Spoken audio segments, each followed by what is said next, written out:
2일 후에 암몬 자손의 왕이 죽고 그 아들 한운이 뒤를 이어 왕이 됐습니다. 그러자 다윗이 말했습니다. 한운의 아버지 나하스가 내게 잘해 주었으니 나도 그의 아들 한운에게 은혜를 갚아야겠다. 그래서 다윗은 그의 아버지의 죽음을 애도하려고 한운에게 사절단을 보냈습니다. 다윗의 신하들이 암몬 자손의 땅에 이르자 암몬 귀족들이 자기들의 주 한운에게 말했습니다. 다윗이 애도의 뜻을 전한다고 왕께 사람을 보낸 것이 왕의 부친을 존경해서 그러는 것이라고 생각하십니까? 그가 성을 탐색하고 정찰해 손에 넣으려고 저들을 보낸 것 아니겠습니까? 그러자 한우는 다윗이 보낸 사람들을 붙잡아 하나같이 수염을 절반씩 깎고 겉옷을 엉덩이 중간까지 잘라 되돌려 보냈습니다. 다윗은 이 소식을 듣고는 수치스러워하는 그들을 맞이할 사람들을 보내 일렀습니다. 수염이 다 자랄 때까지 여리고에 머물러 있다가 돌아오너라. 암몬 자손은 자기들이 다윗에게 미움을 사게 된 것을 깨닫고 사람을 보내 벳누옥과 소바에 걸쳐 2만 명의 아람 사람들을 보병으로 고용했고 마아가 왕에게서 1,000명, 돕 출신 12,000명을 고용했습니다. 다윗은 이 소식을 듣고 용사들로 구성된 온 군대를 요압과 함께 내보냈습니다. 암몬 자손은 나아와 성문 입구에 진을 쳤고 소바와 르홉의 아람 사람들과 돕과 마아가의 사람들도 각각 들판에 진을 쳤습니다. 요압은 앞뒤로 적진이 서 있는 것을 보고 이스라엘 가운데서 가장 뛰어난 용사들을 골라 아람 사람들을 상대할 수 있도록 진을 쳤습니다. 그리고 나머지 군사들은 자기 동생 아비새에게 맡겨 암몬 자손을 상대할 수 있도록 진을 치게 했습니다. 그리고 요압이 말했습니다. 아람 사람들이 너무 강하면 내가 나를 구하러 와라. 그러나 암몬 사람들이 너무 강하면 내가 너를 구하러 가겠다. 용기를 내라. 우리 백성들과 우리 하나님의 성들을 위해 용감하게 싸우자. 여호와께서 좋게 여기시는 대로 행하실 것이다.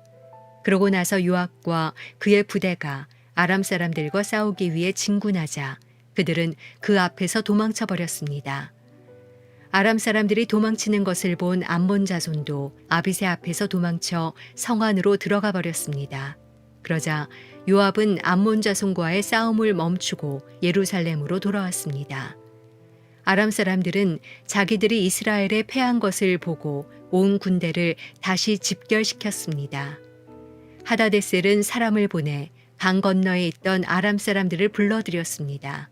그리하여 그들은 헬람으로 갔고 하다데셀의 군사령관 소박이 그들을 이끌었습니다.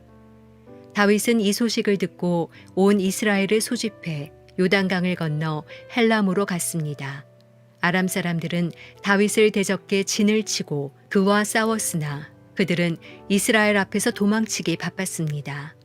다윗은 아람에 전차 탄 사람 700명과 기마병 4만 명을 죽였고 군사령관 소박을 쳐서 그 자리에서 죽였습니다.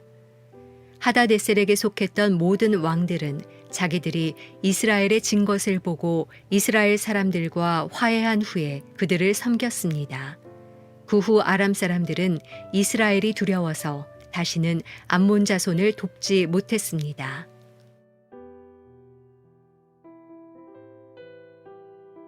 한 주의 첫날 아침 하나님 말씀 묵상하고 또 기도하는 시간 함께 나누기 원합니다. 더불어 10월의 첫 주간입니다.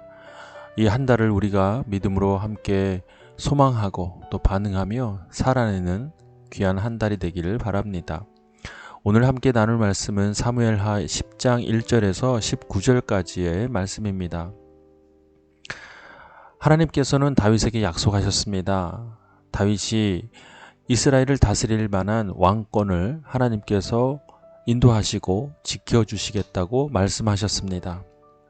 이에 따라 다윗은 이스라엘의 아주 굳건한 왕권을 소유하게 됩니다.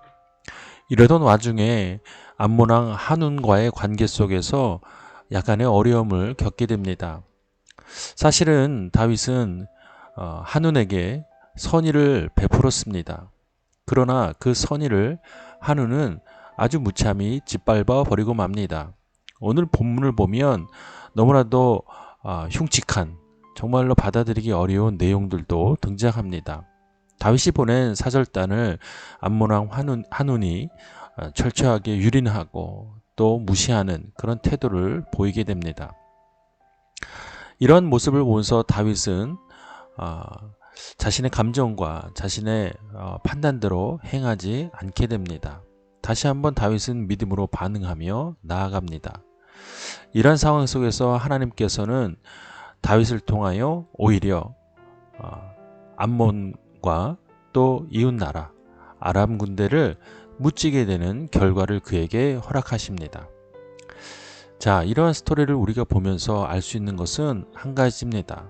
우리가 세상을 향하여 예수님의 사랑을 품고 행동하고 또 선의를 베푸는 모든 일 가운데 의도치 않은, 뜻하지 않는 어려움이 돌아올 때가 있습니다. 그럴 때 우리의 마음이 얼마나 무너집니까? 때로는 억울하기도 하고 힘들 때가 있습니다. 그러나 여러분 꼭 기억하십시오. 믿음으로 우리는 그것을 믿어야 합니다. 그것은 바로 우리가 예수 그리스도의 사랑으로 행하는 모든 일 가운데 하나님께서는 그 행동을 통하여 하나님의 뜻을 이루신다는 사실입니다.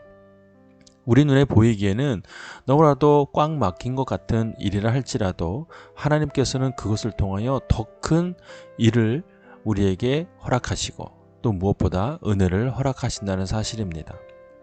우리가 누군가에게 선의를 베풀고 또 배려하고 또 섬기고 사랑하는 모든 일 가운데 어려움이 닥친다 할지라도 결코 낙담하거나 좌절하지 마십시오. 하나님은 그것을 통하여 놀라운 하나님의 기적 또 놀라운 일을 베푸실 줄로 믿습니다. 그것을 믿는 믿음으로 살아가는 것이 바로 우리 그리스도인 된 삶의 태도일 것입니다. 사랑하는 여러분, 우리에게 맡겨주신 오늘 하루도 우리가 기쁨과 감사로 살아냅시다. 우리 눈에 보이는 환경과 형편 때문에 마음에 무너짐이 없이 그저 하나님을 소망하고 하나님만 바라보며 그렇게 살아내는 믿음의 사람들이 됩시다. 이 시간 각자에게 주시는 말씀을 깊이 묵상하고 하루와 또 우리에게 맡겨주신 이 한 달을 하나님 앞에 의탁하며 함께 기도하겠습니다.